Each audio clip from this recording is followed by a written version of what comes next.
दोस्तों जय हिंद। 14 सितंबर 2024 को मैं किसी काम से मेरठ से नोएडा के लिए निकला तो दिल्ली मेरठ एक्सप्रेस वे से होता हुआ गया, जिसे NE3 यानी कि नेशनल एक्सप्रेस वे 3 के नाम से जाना जाता है। और ये जो रास्ता है मेरठ से दिल्ली तक का रास्ता 96 किलोमीटर लंबा है। दोस्तों रास्ते में काफ़ी चौड़ी सड़कें और नोएडा जो है काफ़ी डेवलप्ड जगह है, जहाँ पर ऊंची ऊंची इमारतें और सड़कें बहुत चौड़ी और सौंदर्यीकरण बहुत अच्छा किया हुआ है। जिस रास्ते से मैं गया, जिसको कि मैंने बताया NE3 यानी कि नेशनल एक्सप्रेस वे 3, जिसे दिल्ली मेरठ एक्सप्रेस वे के नाम से जाना जाता है, ये 14 लाइन का है और इस पर 24 पुल, 10 फ्लाईओवर, 3 रेलवे पुल, 35 अंडरपास और 15 पैदल यात्री मार्ग हैं।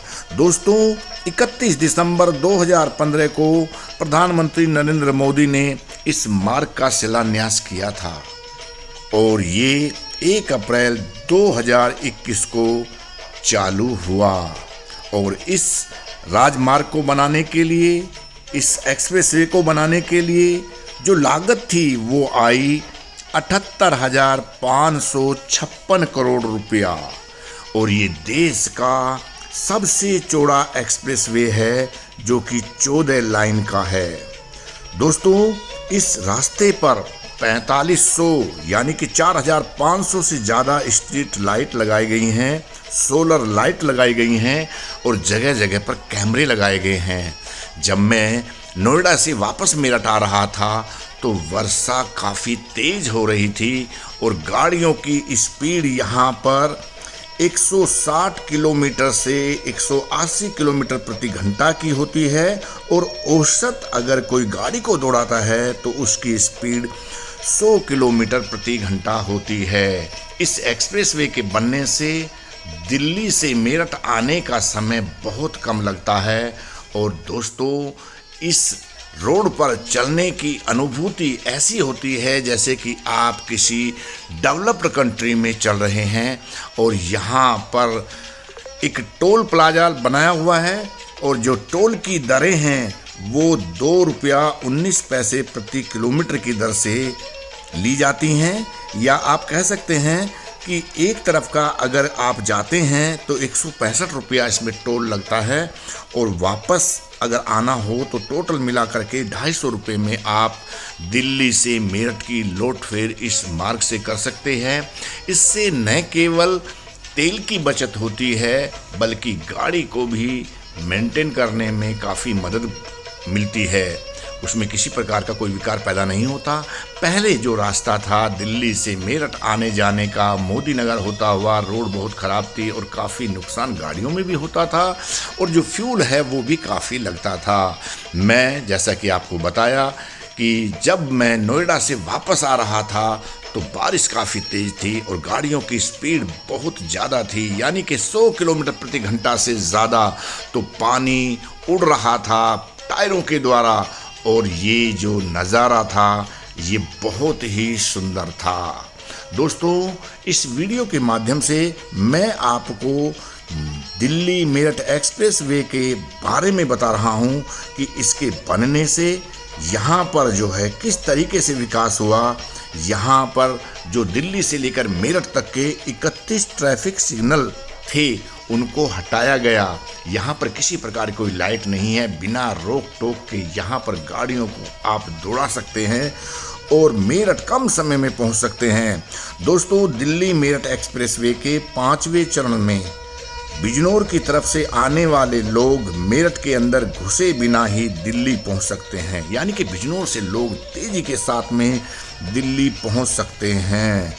और दोस्तों ये जो मार्ग है डासना और गाज़ियाबाद के रास्ते होता हुआ ये मेरठ को जोड़ता है, जिसे हम दिल्ली मेरठ एक्सप्रेसवे के नाम से जानते हैं। जगह जगह पर स्पीड को चेक करने के लिए यहाँ पर ये उपकरण लगे हुए हैं।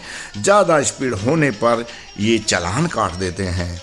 दोस्तों, इस सड़क के ये जो एक्सप्रेसवे है, नेशनल एक्सप्रेसवे, इसके दोनों तरफ साइकिल मार्ग बनाया गया है जिसकी चौड़ाई है 2.5 मीटर। इस पर ये मार्ग बना हुआ है जिस पर साइकिल दौड़ा सकते हैं। यहाँ पर सोलर लाइटें लगी हुई हैं।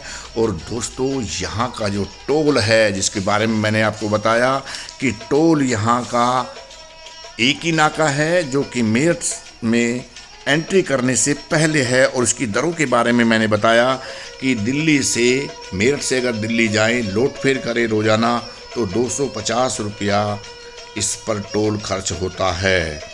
अगर आप किलोमीटर के हिसाब से देखें तो 2 रुपया 19 पैसे की दर से यहाँ पर टोल को वसूल किया जाता है। लेकिन जितना टोल लिया जाता है उससे ज़्यादा आप तेल बचा लेते हैं और गाड़ी में किसी प्रकार की कोई टूट फूट नहीं होती, कोई रुकावट नहीं है। बिना रोक टोक के आप तेज़ी के साथ में इस राष्ट्रीय एक्सप्रेसवे 3 के द्वारा दिल्ली जा सकते हैं। और दोस्तों, जैसा कि मैं बता रहा था कि इस राजमार्ग के, यानी कि ये जो एक्सप्रेसवे है, इसके दोनों तरफ 40,000 से ज़्यादा पौधे लगाए जाएंगे। और इसका नज़ारा जो आप देख रहे हैं, ड्रोन से ऊपर से तस्वीर ली गई है। और ये रोडों का जाल यहाँ पर बिछा हुआ है जो एनसीआर के इलाके में है। और दोस्तों, इसका निर्माण भारतीय राष्ट्रीय राजमार्ग प्राधिकरण, national highway authority of India ने किया। और ये जो मेरठ शहर है जिसके बारे में मैं चर्चा कर रहा हूँ, ये सामने आपको मेट्रो दिखाई दे रही है जो रीजनल मेट्रो है। इसकी स्पीड भी काफ़ी होगी जो सराय काले खां से मेरठ को जोड़ेगी और यहाँ पहुँचने में सिर्फ 1 घंटे का समय लगेगा। तो मेरठ के साथ में कनेक्टिविटी दिल्ली से बहुत अच्छी होने जा रही है।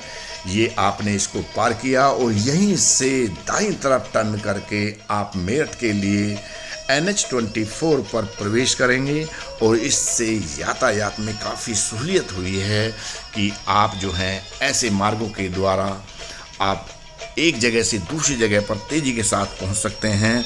दोस्तों, मेरठ गंगा यमुना नदियों के बीच का ज़िला है और इसके दोनों तरफ जिस हाईवे के टाउनशिप डेवलप की जाएगी। और जैसा कि मैं आपको बता रहा हूँ, ये सामने मेट्रो और ये मेरठ में आप प्रवेश कर गए हैं। आपने जो ये रास्ता है, जो एक्सप्रेसवे है, इसको छोड़ दिया है और अभी आप मेरठ के अंदर एंट्री कर गए हैं जो NH-24 में मिलाता है। मुझे उम्मीद है दिल्ली मेरठ एक्सप्रेसवे, मेरा जो वीडियो जिस मैंने बनाया और आपको दिखाया, ये ज़रूर पसंद आया होगा। तो आपसे अनुरोध है कि आप मेरे चैनल कैप्टन स्नेहा 126 को लाइक शेयर सब्सक्राइब करें। आपने वीडियो को देखा, इसके लिए आप सभी का बहुत बहुत धन्यवाद।